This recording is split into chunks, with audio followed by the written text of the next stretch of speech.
দর্শক, শীত এবং শীতের সবজির খবরাখবর জানতে আমরা চলে যাব আমাদের সহকর্মীদের কাছে। শুরুতেই আমরা চলে যাব দিনাজপুরের শীতের খবর জানবো বিপুল সরকার সানির কাছে। সানি, শীত কেমন জেঁকে বসেছে, জনজীবনের প্রভাব কেমন দেখছেন আপনি?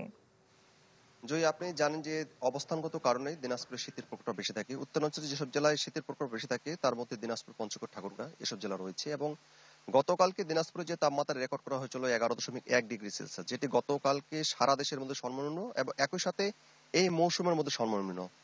আজকেও দিনাজপুরের তাপমাত্রা আমাদেরকে যে আবহাওয়া দপ্তর যেটি জানিয়েছে 13.0 ডিগ্রি সেলসিয়াস তাপমাত্রা রেকর্ড করেছে, অর্থাৎ গতকালকে থেকে একটু তাপমাত্রা বেড়েছে। RICL TMX, যুগের পর যুগ স্থাপনা থাকে মজবুত।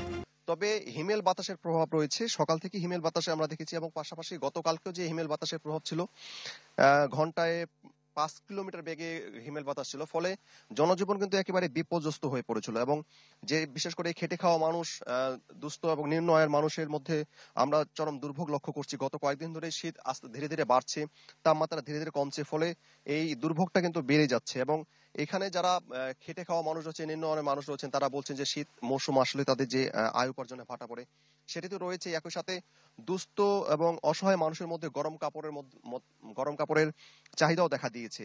এবং প্রশাসনের পক্ষ থেকে আমাদেরকে যেটি জানানো হয়েছে যে ইতিমধ্যে গরম কাপড় বিতরণের কার্যক্রমগুলো শুরু হয়ে গেছে।